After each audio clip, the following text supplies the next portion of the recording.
안녕하십니까? 25학년도 인공지능학과 졸업 프로젝트 1 4조 최종 발표를 맡은 강민준이라고 합니다. 저희는 스플라이스 플레이그라운드 Make Your Own Mutant를 주제로 웹 서비스를 구현하고자 합니다. 사전 발표에 이어 이번 진행 상황을 소개드리겠습니다. 첫 번째로 사전 발표 때 설명드렸던 컨셉을 간략히 요약해서 다시 설명드리겠고요. 이 두 번째로 데이터 프리프로세싱 과정을 자세하게 설명드리고, 그리고 세 번째로 스플라이스 AI 모델 학습 결과와 네 번째 실제 생화학적 실험 결과와 저희 스플라이스 AI가 예측한 결과를 비교했을 때 어떠한 차이가 있는지 검증 단계, 그리고 어떠한 질병을 쓸지를 다섯 번째 마지막으로 설명드린 후 여섯 번째로 추후 로드맵을 설명드리도록 하겠습니다. 우선 저희의 키 컨셉을 한 줄로 설명드리면 스크래치 인 바이올로지입니다. 스크래치가 컴파일러 코딩 문법 등의 개념을 모르더라도 블럭이 어떻게 맞춰지는지만 잘 껴맞춰 보면은 코딩의 감각을 어느 정도 익힐 수 있는 교육 플랫폼입니다. 저희는 생명과학이라는 도메인에서 이러한 학습 도구를 만들고자 합니다. 그렇다면 저희가 스크래치처럼 뺀 것은 무엇이고 집중한 것은 무엇일까요? 저희는 유전자 조작 실험을 할 수 있는 플랫폼을 만들고자 합니다. 유전자 조작에는 다양한 방식이 있겠지만 가장 간단한 균주의 유전자를 조작하는데도 고가의 장비와 생물학적 이해 없이는 불가능합니다. 균주만 해도 그러한데 생쥐와 같은 동물은 윤리심의위원회라는 것도 거쳐야 하고 더더욱 복잡한 단계가 있습니다. 하물며 사람의 유전자 조작은 애초에 윤리적으로 금기시되어 있어서 불가능합니다. 저희는 이러한 윤리적 문제 없이 매우 간단한 생물학적 지식만 있더라도 사람의 유전자를 가지고 놀며 결과를 볼 수 있는 학습 툴을 만들어 보고자 합니다. 그 중에서도 저희는 생명체에 있어 가장 중요한 중심 원리, 센트럴 도그마를 통해 내가 조작한 DNA가 결과적으로 어떠한 프로틴을 만들게 되는지 몇 가지 유전 질환들을 사례를 중심으로 볼 수 있도록 하고자 합니다. 여기서 DNA, RNA, 프로틴 이 세 가지 순서만 기억해 주시면 됩니다. 단순화를 위해 생물학적 개념의 오류가 다소 있음을 양해 부탁드립니다. 여기서 저희는 스플라이스 AI 2019년도 셀지에 실린 논문을 바탕으로 데이터 전처리부터 모델 학습까지를 완료하였고요. 알파폴드는 프로틴 구조를 예측해주는 인공지능인데 2024년도에 노벨 화학상을 받았죠. 이 공개된 API를 사용할 예정입니다. 이렇게만 보면 감이 잘 안 잡히시죠? 그래서 다음과 같은 네 가지 스텝에 따른 UI를 직접 스케치를 보며 설명드리고자 합니다. 우선 첫 번째 화면에선 유저가 학습하고자 하는 질병을 선택합니다. 질병의 영문명과 한글 이름, 그리고 이 질병이 어떤 것인지를 간략히 나타내는 이미지가 있습니다. 여기서 저희는 SMA, 척수성 근위축증을 선택했다고 가정해 보겠습니다. 두 번째로는 저희가 선택한 이 척수성 근위축증이라는 유전 질환이 인간 유전체 31억 글자 중에 어떠한 부위에 문제가 생겨서 일어나는 질병인지를 보여주는 UI입니다. 잘 보시면 여기 빨간색 T 있죠? 이 빨간색 T가 SMN1 정상에 비해 SMN2가 단 이 한 글자가 달라가지고 문제가 일어나게 됩니다. 저희는 여기서 텍스트 전체를 수정하고 지우고 바꿀 수도 있지만 일단 저희는 여기서 넥스트를 눌렀다고 가정해 보겠습니다. 그러면 여기서 저희가 만든 스플라이스 AI가 스플라이싱을 한 결과를 보여주게 되는데요. 다음과 같이 앞서 보았던 단 한 글자의 T, 그 빨간 단 한 글자 때문에 엑손 7이라는 주요한 정보를 담고 있는 DNA 서열이 정상에 비해 빠져서 짧아지게 됩니다. 그런데 실제 이를 치료하는 백신은 앞서 문제가 됐던 다른 T 부분을 고치는 게 아니라 인트론 7에 붙어서, 아까는 엑손 7, 여기가 엑손입니다. 엑손 7에 문제가 있었죠. 엑손 7 T를 고치는 것이 아닌 인트론 7에 붙어 담긴 정보를 억제하면서 유전병을 치료하는 원리입니다. 이처럼 정말 다양한 서열들의 정보가 뒤얽이어서 조절과 억제를 통해 유전 발현이 이루어지기에 단순히 저 T를 고친다고 생각할 수도 있지만 실제 백신은 다른 기전으로 작용하고 이러한 복잡한 기전이 AI 없이는 혹은 임상시험 없이는 예측이 힘든 영역입니다.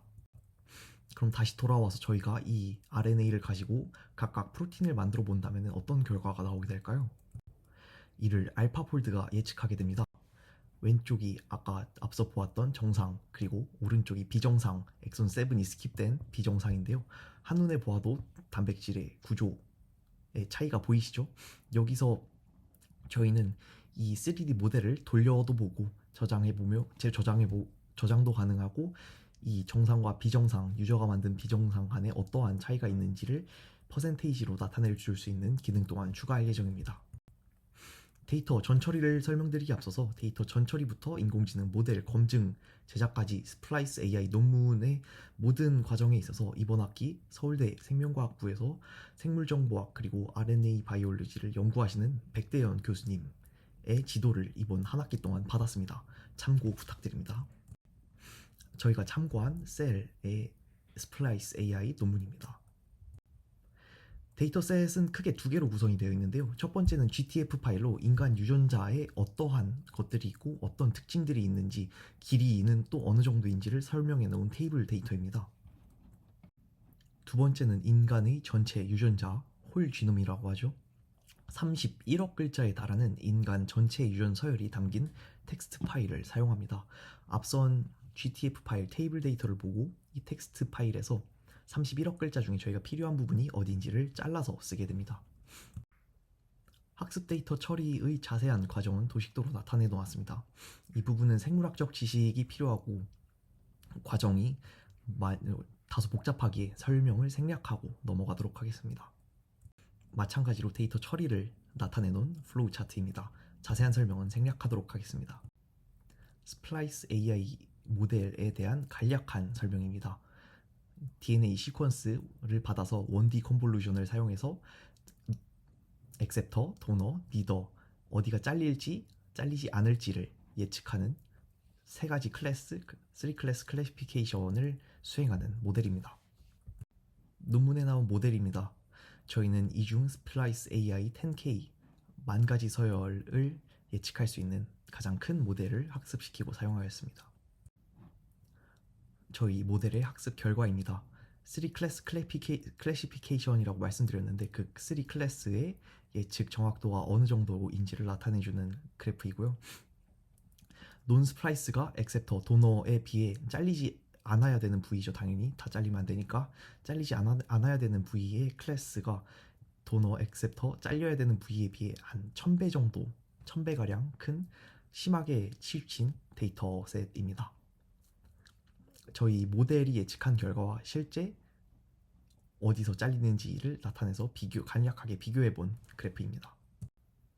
앞서 저희는 정상 유전 서열을 바탕으로 모델을 학습시켰지만 실제로는 존재하지 않는 사용자가 만든 변이 또한 예측한 것이 목표이기 때문에 이러한 변이에 대한 정확도가 어느 정도 되는지 검증 단계를 거쳤습니다.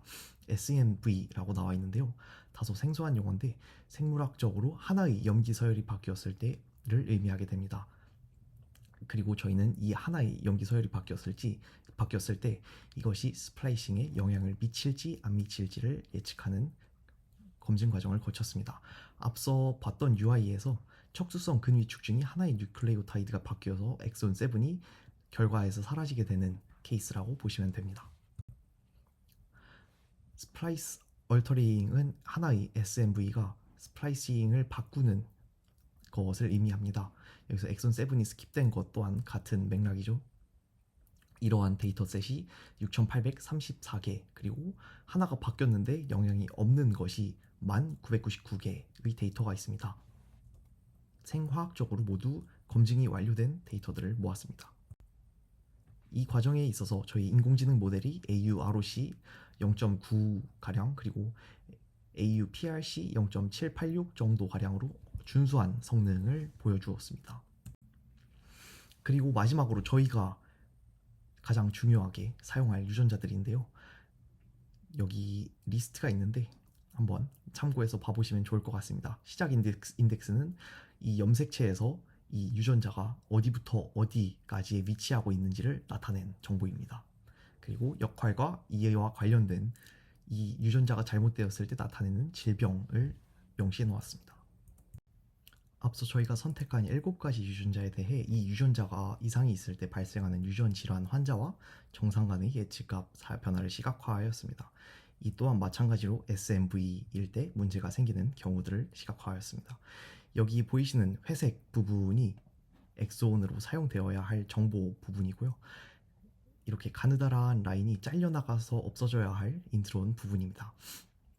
모델이 예측한 결과를 보시면은 이렇게 길게 올라와 있는 곳이 잘려나가야 할 부분을 나타내고 있습니다.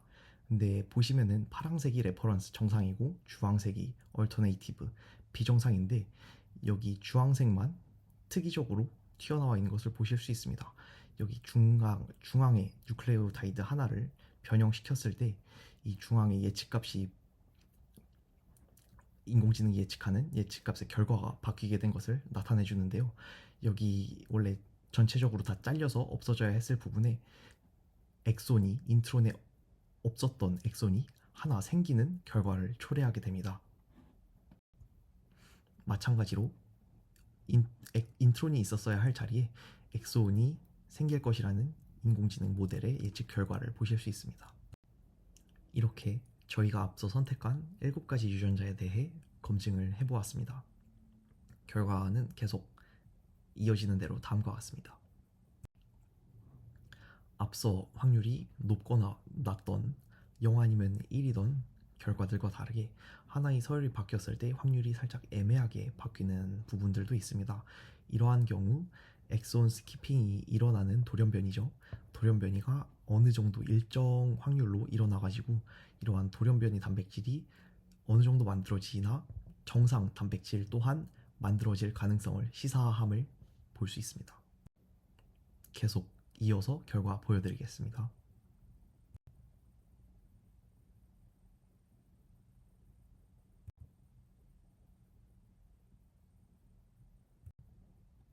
그 다음 마지막으로 로드맵입니다. 13주차에 저희 데이터 처리를 완료하였고 웹 기반 기술을 인원 완료하여 기터브에 어떤 기술을 사용할지를 명시해 놓았습니다. 그리고 14주차에 스플라이스 AI 베이스 모델을 학습시키고 기본 UI 구상을 완료하였습니다. 그리고 15주차에 앞서 보여드린 페이지 1의 프루브 오브 컨셉이죠를 완료하였습니다. 그리고 16주차 최종 발표를 하였습니다. 겨울방학과 내년 로드맵입니다. 겨울방학에는 UI를 구상한 것을 바탕으로 웹상의 구현을 완료시킬 계획이고요. 저희가 스플라이스 AI 10K 모델을 일부분 데이터를 축소시켜서 토이스S로 학습을 시켰는데 이 부분 있어서 하이퍼 파라미터 튜닝이 끝나서 전체 모델을 학습 완료시킬 예정입니다. 그리고 내년 1학기에 SMA와 저희가 선택한 질병 외에 다양한 뮤턴트를 5가지에서 10가지 정도로 목표로 잡고 추가할 예정이고요. UI를 유저한테 맞게 더 정교화하고 모델 경량화와 최적화에 신경을 쓸 것입니다. 레퍼런스는 다음과 같습니다. 이상으로 발표 들어주셔서 감사합니다.